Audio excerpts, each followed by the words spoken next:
Bingo, 12 o'clock rock. We're here on a Monday. Wow, you like my glasses? They're brand new. I do. I like your glasses. Thank you. Aren't they were too big? What? Aren't they big? No, they're good. Okay. They're just right. I wanted to look a little academic here. Elaf Badoghaish. Bodoghaish. Badoghaish. Badoghaish is a student at HPU, and she is studying, she's a graduate student looking for an MSIS, which is information systems. So you're a technology person. And that is why you were at the Pacific Telecommunications Conference last week. Yeah, I do. As a volunteer to see what was going on. So my first question is, and you're from Saudi Arabia. Yeah. Okay. And you're very friendly. Thank and you. you're a very nice person. Thank you. And we talked, and it was nice to meet you. That was great. Thank you. There were a lot of nice people there. It was quite a conference. What did you think of the conference? In general, I think it's a good opportunity for us as a technical people, you know, because we are students and maybe we can't afford going to that conference, and being volunteer at the PTC actually gave us the opportunity to be there and then meet people who's expert in the field and then attend the seminars and the keynotes. Yeah. So you met a lot of people, I'm sure. Yeah, I did. They were all so friendly. They were really, I know what's interesting is, you know, I mean, I met one guy and he said, you can't take video of me because, you know, I have a sort of black ops background. And I'll tell you stuff offline, but, you know, you can't quote me or anything. Yeah. I said, whoa, wow. And then he proceeded to tell me about his life. And a total stranger, and I was so impressed, you know, with the fact that he would talk to me like that and tell me all these things. Open-minded. Yeah, it's interesting sometimes. Yeah. Yeah. I mean, you go to these conferences and you don't know what's going to fall out of the closet. It's so interesting on that basis. And you were there. You were watching them, talking to them, you're friendly with them. That was great. I really appreciated that. Yeah. I hope the people at PTC appreciated your help. Hopefully. Would you do it again? I will. Yeah. Well, actually, that was my second time to do it. Oh, was it? Okay, Yeah. okay. And did you go to the breakout sessions and all the, you know, panel programs? Sorry, what? The panel programs where they spoke in the rooms, did you go to see that? No, not really. You were in the main floor there. Yeah, well, the first 2 days I was busy doing the filming for the PTC TV. And then the rest of the days I was taking attendance and then, you know, trying to do as much help as I can. Yeah, Richard Ma, wasn't it? You worked with him? He did the filming. Yeah. And he's going to come on the show here in the next couple of weeks. interesting. Yeah. Yeah. I want to talk to him about what he does. Yeah, it's interesting. Yeah, so they're going to make a movie of the whole thing then. And put it on really? Are they? I don't know. He made a lot of movies last week. Yeah, well, he told me to find the happy faces, which was kind of interesting because we were looking to people and the expression on their faces, try to capture their talk, and they are not paying attention to the camera at the same time. Yeah. Yeah, just for your reference, as you walked in there's a Coral Ballroom there, that big open floor is huge. We made a movie about this, by the way, and the movie is playing right now on OC16 if you care to see it. But anyway, so Richard Ma was over there. He's a videographer person, and he had a whole setup where he was interviewing people. Olaf was helping him do that. Yeah. Yeah, I was. You know, reeling them in. I was the time we're like, just finish up. The thing about PTC is that there were some very senior executives there from all over the world. Yeah, I was shocked when they told me about the Google guy. We call him the Google guy, the vice president for Google. Oh, Google, yeah. Yeah. So Yeah. I know people were stalking him all over the place because he was being busy. I never saw him walking alone. Yeah. Everybody wants a piece Yeah. of Google. There were others too, other big guys there. You know, some huge companies. And, you know, the impression I had, I'm sure you were thinking the same thing, is that, you know, it doesn't matter what country you're from. You have to have telecom. Yeah, that's true. Nobody can get along without telecom these days. That's true, which is kind of interesting because I remember one of the, what country was that? I think it was Samoa, and how the telecommunication is actually improving. In the Pacific Islands. Yeah, and improving in there. Yeah. I actually attended, I think the last keynotes for one of the seminars, and then they were talking about that, which is interesting. Well, nice of you to do that. I mean, I'm sure there's a huge benefit in being there and seeing people and sort of getting the taste of the way these international conferences go. Yeah. I mean, they really are an eye-opener to see. And you know, there's an encouragement in it. You know, everybody getting along really swell, everybody being friendly, everybody exchanging notes and technology and making deals. I mean, this is great to be around that. It's good energy, no? That's true. And you get a lot of business cards as well. A lot of business cards. Yeah. I really like that. I'm going to go again next year. I hope you go again next year, too. Hopefully. So let's talk about HPU. So at some point Yeah. in Saudi Arabia or somewhere else, you decided you're going to go to HPU. Well, talk about that decision.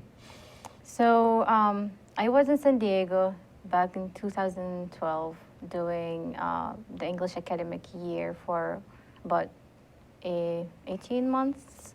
And then that was actually part of the scholarship to get or to earn the English first, and then you apply for university. So HPU was one of them, one of the options. And because my brother with me, and he wanted really to be to earn his master in organizational change, so that actually benefited both of us. Oh, good. You were together in San Diego, yeah? Yeah, Oh, good. Cool. A scholarship, too, eh? yeah. Oh, good. What school was it in San Diego? What? Conference International School of Language. Conference? Yeah, okay. It's a school for language. Yeah. We hope to do a language program here on ThinkTech, you know. Multiple Oh, languages from all interesting. over the world. You know, language 101 in this Oh, okay. language and that Uh-huh. language. So people get familiar, because we think Hawaii should be a gathering place. It is actually a gathering. It's Thank more you. of like Cajun, Cajun side. So before that, you didn't speak English. I did, but it was like a little bit. It's like in the beginning, intermediate level. Uh-huh. And my father is an English teacher as well. Oh, So that'll help. Yeah, that did. So talk about home. Talk about how life was and is in Saudi Arabia. Where do you come from in Saudi Arabia? Mecca? Is that a big? That's not the biggest city. No, it's not. No. How big is it? Well, actually, I'm not quite sure. But I know people are coming or living there because there is the Holy Mosque. So it's a big destination for Muslims to come there. Pilgrims. Yeah, Yeah. That's interesting. So, are you a religious Muslim? I am. And you abide by the rules in Saudi Arabia? For example, you can't drive. Well, that's more of the culture side, not in the Islamic side. So, Okay. yeah. But that is universal, and I mean everybody talks about that in Saudi Arabia. Women don't drive, and women are barred from some. How do you feel about that? I mean, you seem to be an emancipated woman, so how do you feel about it? Well, I understand that it's different culture here and there, and I respect my culture, but I don't see any, bad thing about having a woman for women to drive. So I would support it with like having under circumstances or laws, like so then they can control it. Yeah.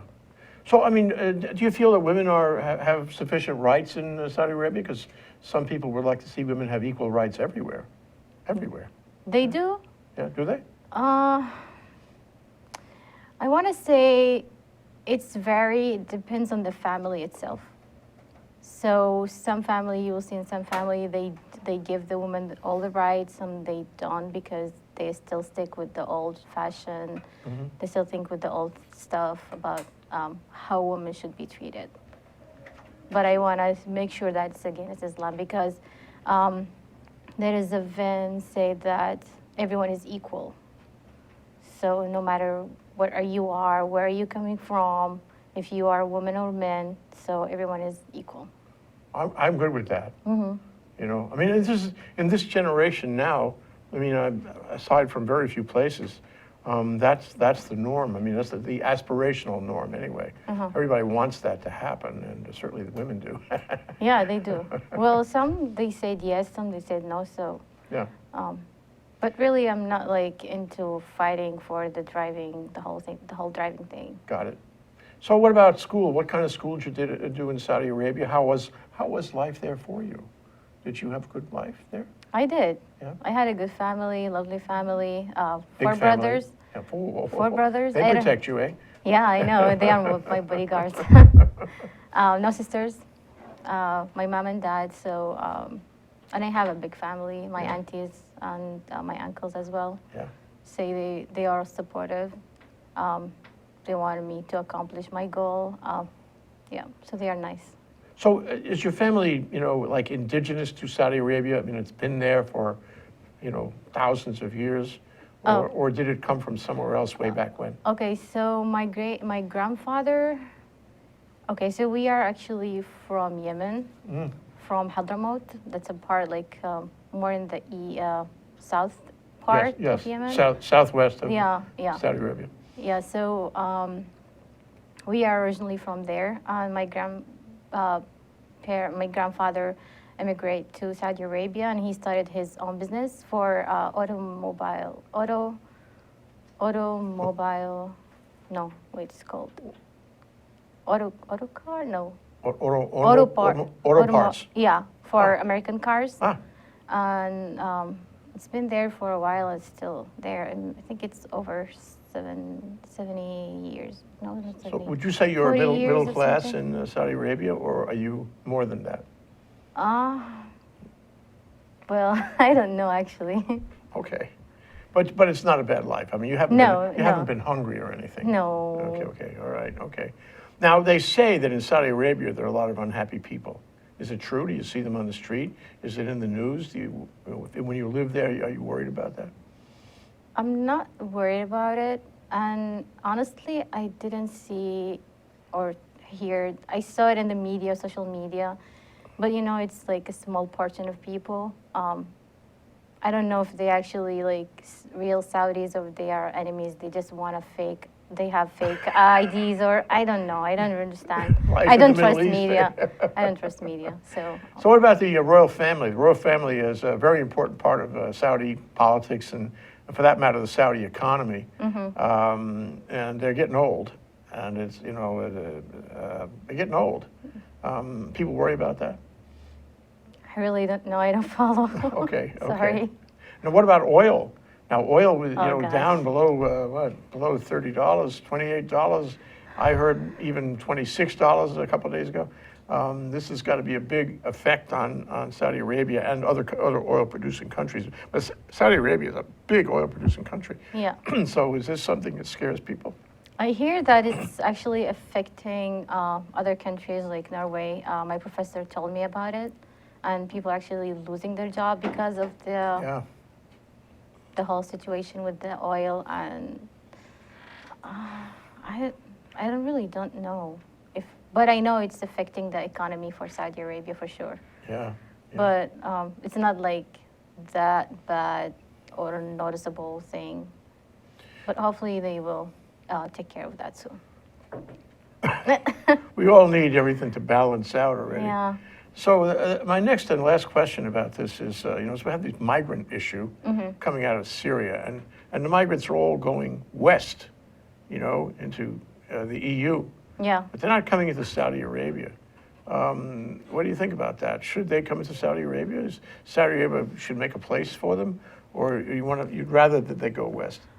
Okay, so for that, I'm not quite sure, but I hear that Saudi Arabia actually allowing people to come. Like, let's say that you are Syrian and you have family there, so you get to have your second and third family, so you can actually have them in Saudi Arabia. Oh, okay. Yeah. Okay. So they're settling and they're being treated okay. I mean, there's all kinds of issues now in Europe about whether they're being treated okay, or people don't feel that the migrants are being treated well enough, and other people feel they're being treated too well. Is it in balance there in Saudi Arabia? Well, I don't follow the policy. That's okay. That's fine. So, but right. I want to say that they should, because they are human beings. It's not their fault that their country has war because of the government issue. They are human beings. So what about this whole thing, the division of the Muslims into Sunni and Shiite, whatever it is? Does that exist in Saudi Arabia, or is everybody in one camp or the other? Sadly, it is. It does exist. Yeah. A contention. But it's like, it's not that obvious, like, it's gonna be a big deal. But for me, I see everyone is equal because Islam is Islam as long as you're following Quran and Sunnah. It's not like being Muslim or being Shia, that what Prophet Muhammad actually came with. So I don't Okay, I mean, yeah. they shouldn't be in contention Yeah, anyway. yeah. I mean, that's all It's I like being Christian or being Jewish. It's, think. Yeah. yeah. People should get along. That's true.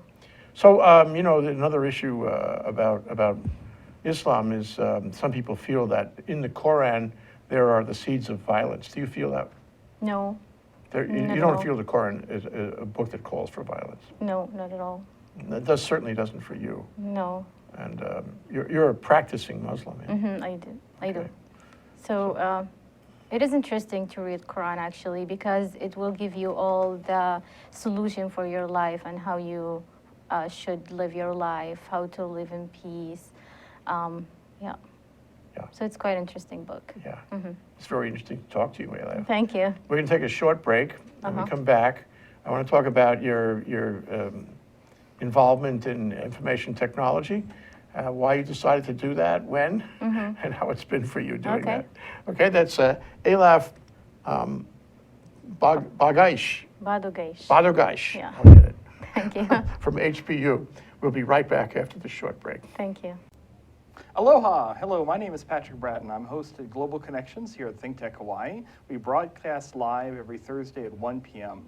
We bring Hawaii to the world and the world to Hawaii, talking about international events and various things of interest to the audience. Please join me. I look forward to talking with you and having you get to meet some of my guests. Aloha.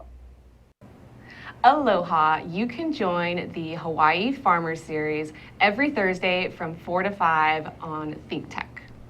And I'm your co-host Matthew Johnson, here with Justine Espiritu.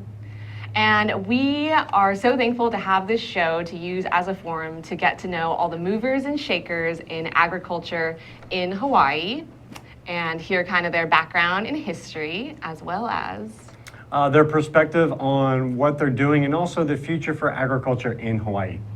So join us every Thursday. You can tweet in your own comments and suggestions and be a part of the conversation at ThinkTech High. And we hope to see you every single Thursday. We're back. We're live at the 12 o'clock rock with Elaf Badoghaish. I guess. Yeah, it was Thank better, you. Yeah. wasn't it? Yeah, thank you. And that means? The guy who has a lot of kids. Good. Yeah. Prolific, eh? That's what I was told. Fertile, whatnot. Okay, so let's talk about information technology. Somewhere in your life in Saudi Arabia, what, in high school, you got bit by the bug of information technology. Tell me how that worked. Yeah, so when I was in high school, I liked doing technical stuff, graphic design, working on Photoshop. So I had two options, either to go with information system or like information science for doing my bachelor degree, or doing a computer science. So when I compared between them, I realized that actually computer science is more of programming. It's a difficult subject, as well as there's going to be math, which has we didn't get along together that well. So I decided to go with information science, and I get my degree from Umukar University, which is in Mecca. Which is where? Mecca. Oh, the in city. Saudi Arabia? Yeah. My home city, and So that's where you got a Bachelor of Science there in Saudi Arabia. yeah, it's an information. It's a science degree in Yeah, in information information. technology. Yeah. Yeah. So that was so I finished my school, or I earned my degree in 2010. I remember that because the World Cup was running on that time, and I was supporting Spain, and Spain won for the first time. That's how you Like- remember great events. Yeah, just link them together. Yeah, okay. You have an affinity for Spain, eh? Yeah.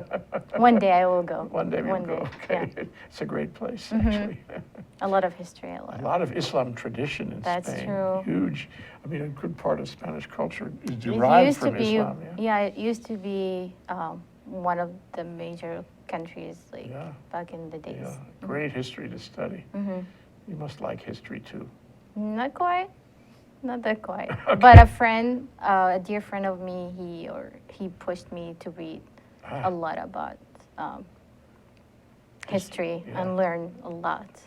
Okay, so so then you decide you want to do information science, information technology, with a view to what? What is the end game here? Project management. Like I want to do like I realized that I want to be in the project management aspect of the IT infrastructure. Project management. What about being a CEO? What about organizing wow. a global corporation? Why I not? wouldn't mind that as long as I'm not involved like really in the technical stuff. Because I want to say I'm not that quite good in doing that because it's a lot of programming. I might want to do like the database part of that, but not like programming, I like understand. SQL. I Like, know exactly what you mean and why. So okay, but you want to make your career in the information technology field. That's clear. And you want That's to be for sure, yeah. project manager, otherwise a supervisor organizing information technology. Yeah, it's more projects. like in the management side of the IT. Yeah. Yeah. And so you took some computer science in high school, but you didn't take it in where were you in San Diego, was it? No, that was in San Diego was only English. Only English. Yeah. Then at some magic moment you decided you want to come to HPU. Okay, why HPU? And what program did you want at HPU? So at first, I actually went to UH Manoa to earn my degree in computer science, and then I realized that in order for me to get the degree, I need to take prerequisites, which is actually 6 of them, and to finish the prerequisites, that would take me 2 years, and then add 2 more years to that, so it's going to be a total of 4. And the scholarship wouldn't actually let me do that, or my academic advisor, because it's going to be too much as I'm doing my bachelor degree again. Oh, again? Yeah. Why, they didn't respect it from Saudi Arabia? No, it's like because when I apply for a scholarship, I apply for a master degree, so I have to be in a master degree. So I can't flip. Like, Okay. Giving back All and right, forth. so you have to have it all. Yeah. Okay, so So what kind of courses are you taking at HPU to get to the brass ring here? I mean, I'm really curious if you could just give us some samples of the courses you're taking. So for I had a project management class, business intelligence class, telecommunication. Telecommunication. Software engineering. That has a lot to do with the PTC, doesn't it? Yeah, I know. Yeah, it actually was interesting when I first heard about the IoT. Yeah. That was an interesting topic. Yeah. And actually, my paper on that class, working with other students, our paper was about connected car and what is the future for the connected car. So it was quite interesting. Yeah. Yeah. Well, I mean, just a moment to digress on the value of what you're studying. I mean, you write in the channel on this. What could be more important now than what you're studying? The whole world is dependent on the internet. That's true. Information technology, new projects, new systems, new telecommunications. I mean, you're right in the middle. Gee whiz, valuable. I wish I was your age. I would take the same course. I would take the same course. Yeah, I agree with you. Actually, my brother, he graduated last semester, and he got his organizational change certificate. And now he's, because he has to be with me as a part of the scholarship conditions. So he's studying, or he's applying to study at HPU like a course for 1 semester, and I suggested to him to get an IT certificate because that would add a valuable manner to his CV. Yeah, okay, yeah. So, interesting, it's a family thing, eh? You're building a family, an IT family, Yeah. that's great. So, here's a really big question, okay? are you going to stay in this country? I'm thinking about it. I'm not quite sure yet because the visa status, and then it's not easy actually to get a job. And then if I apply for the OPT after finishing my degree, I have to have a job at the same level of what I actually studied. Yeah. So it's quite challenging. I'm Yeah. thinking about it, and I'm still in the process of thinking about it. So we will see. Yeah, we'll see. But I tell you, the truth of the matter is that students from other countries are more interested in this sort of thing. It seems like on the average than American students are. I mean, American-born students are. And God, I remember once we had a radio show with Microsoft. That's a big deal. Yeah. We had some hotshots come down from Microsoft. Let's see. One was from Africa. One was from India. And Diverse. one was from Europe. I mean, none of them were from the U.S. Oh, interesting. And that's what Microsoft hires, because those are the only people who are actually qualifying for the jobs. Yeah, I was told actually one time about that I still have maybe I can apply for a job or being like hired because I have 2 languages, which is actually matters for the companies here in the U.S. The more languages you have, the Sure. Yeah. In a global world, sure. What languages do you have? Arabic. Arabic, is Yeah. that Farsi? No, It's different. Yeah. Tell me the difference.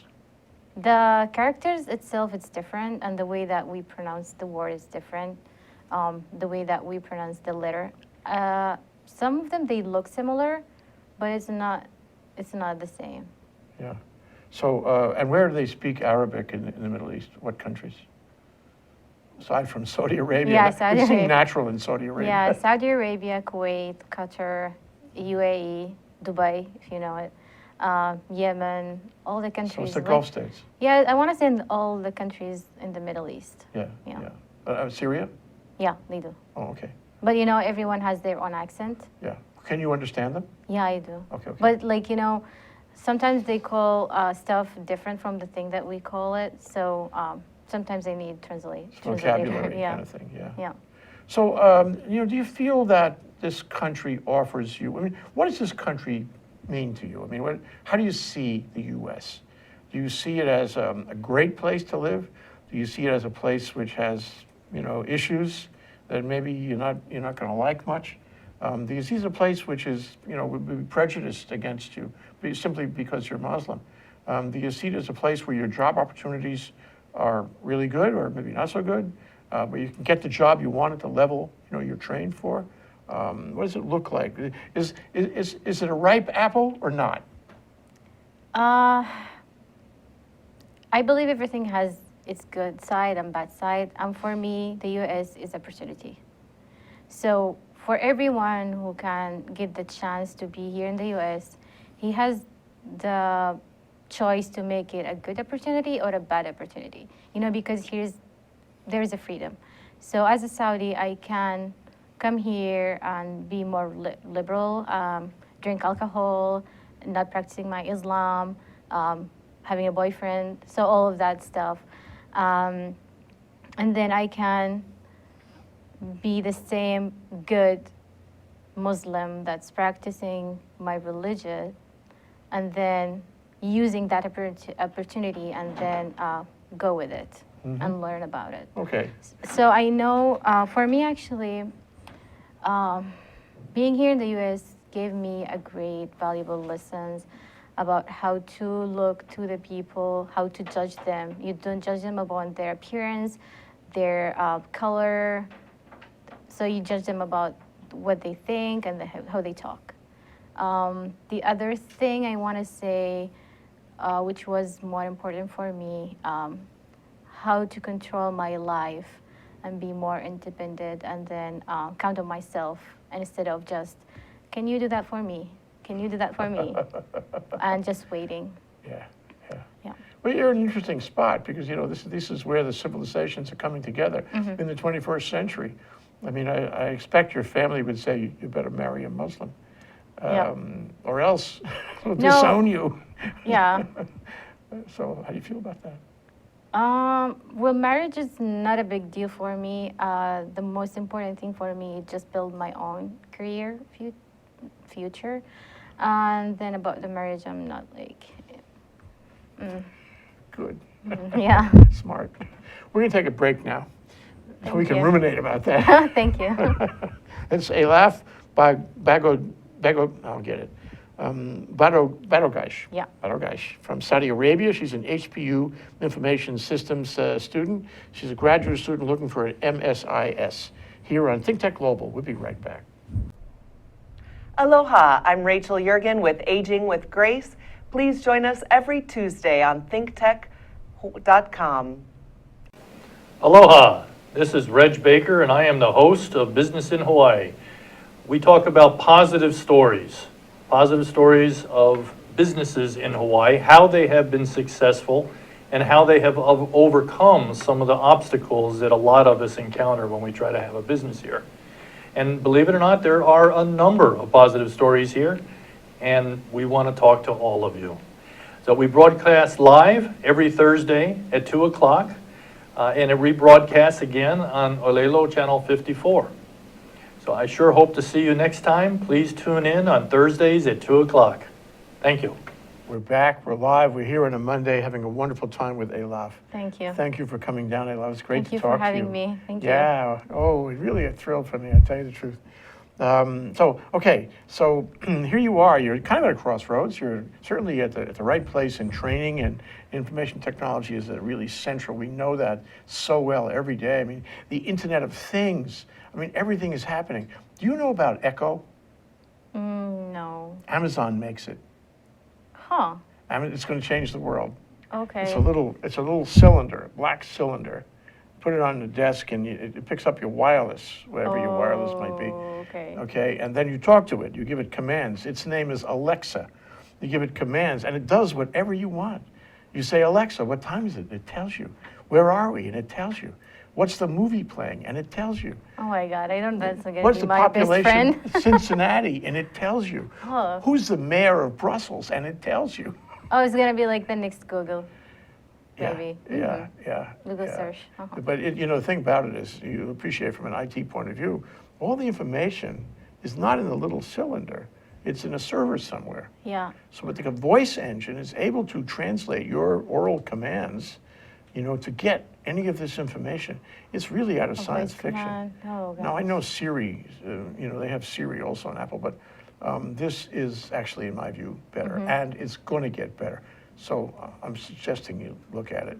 Take a look at Echo. Yeah, I will. Yeah, that actually might be quite interesting topic for my paper, the final paper for my search. Well, yeah, you could look into what you think the potential is for Echo. I mean, every time I look, they are adding more data, adding more functions. More information is available to you. And you know what? She's there. Alexa is always there near you. Oh, she now. Alexa, she's a woman. It's a woman's voice. Oh, okay. See. And you ask her this, that. Oh, okay. So you know what? And if you kind of miss her when you're not around. Oh my. You get attached to Alexa. Well, that's the bad thing about technology, because you're going to be so addicted to that and you're going to miss it. Yeah, that's it. Well, let me put that question to you. I mean, just as it's important that you study technology for your own career, and, I hear what I hear you saying is to improve the world, to make the world a better place, not only here in Saudi Arabia, wherever you go, because you could go anywhere, actually. Yeah. And I think your family would let you go anywhere, wouldn't they? Hopefully. Hopefully. Okay. But, we are all so completely dependent on what you are doing. Especially with the Internet of Things and all those things they talked about at PTC, we become completely dependent. And if anything goes wrong, what happens? Do you think about that? No, not really. I know that might happen like in the future, but not when I'm going to be around. Maybe after, like Yeah. when they're running from the electricity and Down the road. Yeah. like next generation, maybe. don't know. What about hacking? You know, hacking is Oh, gosh. hacking is so threatening to what you're doing, to what we're all yeah. doing. That's And true. yet hacking is more threatening all the time. You read the paper almost every day, there's some terrible hack that has happened. It's almost de rigueur between, you know, China and the US and other countries, and it becomes part of the landscape completely. What does an information technology professional do about that? How do you consider that? Do you exclude that? Say another specialty should be involved in that, not me? Well, you know, if there is actually, you know, in the IT, they should, or there's program actually designed for the IT aspect or the security aspect of the IT, and definitely security is so important and play a huge role on the system. And when you're thinking about implementing a new system, you have to think about that. Otherwise, your business will be gone. Yeah, look what happened to Sony. I you don't know, remember. out of nowhere. Well, they say it's a fake hacking because they wanna like their movie to spread to the world, and that could be right. I really don't know. Yeah. You don't know. So, when do you graduate? This semester, spring 2016. Oh, so in the June, you'll be there in the June commencement. Yeah, it's actually in March. Well, the end of the semester. Yeah. Yeah. And do you have a plan yet, or is this still in the making? Still in the making. Yeah. for the- So it might be another graduate program, and maybe you'll go into academics. Maybe, or maybe I can apply for the OPT, and then we'll see how things will go. Yeah. Really, you have to think about the positive and negative thing about each of them. So I still really don't know. Would you agree with me that, just like PTC last week, you know, information technology is becoming global? Not only the flow of capital, but the flow of jobs too. And so you're a graduate in information technology, or maybe a postgraduate, who knows? Yeah. Would you have any reservation about working in Europe, or in Asia, or South America? Is it anywhere you want to go, or are you gonna, or do you have certain places that you'd rather go than others? So if I want to work anywhere but Saudi Arabia, I know that's going to be a temporary, because nothing is like living back home and be surrounded by family, because you miss that. Yeah. Homesick. Yeah, you miss it now. Not really, because I know soon I will be there. Soon you'll be there. So what I get is, though, that at the end of this academic experience, you want to go back there. That's be your first priority. Yeah. And the reason is I think there's two reasons. You tell me, though. One reason is family, because you've made it clear that family is really important, and that's wonderful to have a family that you Close feel that to way you, about. yeah. Not everybody has a family like that. The other is Saudi Arabia, to help the country. Is that in your agenda, too? Yes. Yes. Yes. How? So what I have in my mind is applying for a job that actually gonna help me with getting the experience, know the market, how to handle the difficulties, because for sure you're gonna have that, and then after that, maybe like 5 to 6 years, then I will start my own business. I know. You heard it here on Think Tech. Elaf is going to start her own business. I want, you know. Yeah. And then you come to PTC, and I'll see you at the conference, yeah? Oh yeah, I will wave. I remember you. Yeah. So, I mean, are there opportunities, for example, you know, for those jobs in Saudi Arabia? Are there opportunities for women to start their own businesses? It doesn't sound easy. I mean, I think in our time, it should be easier than it was, say, 20 years ago. But do you think it's sufficiently easy for you to actually realistically, you know, entertain that idea? It is easy if everything will come easy if you have strong, like, if you are determined and you are so focused in your goal, then you're gonna do it. Because, you know, there's gonna be like a lot of paper, where to find a place, how to hire people, where to get money from, all of that stuff. But once you're so focused, you make your right plan, You do your study, your paper, you do the math, and you'll be fine. You're doing well at HPU, aren't you? Yes, I am. I knew that. Elaf, thank you so much for coming down and talking to me. Thank you for having me. I hope we can do this again. I want to follow your action here at HPU. Oh, thank you. And maybe We'll at do the it. conferences and find out how you're doing and what you're doing and how your your trajectory exists or it will change. And it's really been a thrill to meet you and talk to you. Thank you. You too. Thank you Aloha, for having me. Elaf. Aloha.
Hi everybody, I'm IC Davidson. Thanks for watching Think Tech Hawaii. One of the things that we try to do here is promote civic engagement. How do we do that? We put on shows weekdays from 12 to 5 p.m. We let people in our world on Facebook and all the social media. Today I'd like to talk to you about another way that you can engage us here at Think Tech Hawaii and help us promote civic engagement here in Hawaii. What you do is you get on Twitter, you follow us at ThinkTechHI, and during the day, between weekdays between 12 and 5 p.m., you can interact with each of our live shows. What does that mean? You can send us questions, comments, thoughts, experiences, anything. All you have to do is mention us on Twitter. We'll see it here in the studio, and our hosts and guests will address them accordingly. This is a big thing for us. We want to hear from you. The conversation doesn't start here when our show ends. It ends when everybody gets their say. Join us weekdays, 12 to 5 p.m. on thinktechhawaii.com. Join in the conversations live with Twitter, at ThinkTechHI. Thank you for watching. We appreciate your support. See you soon.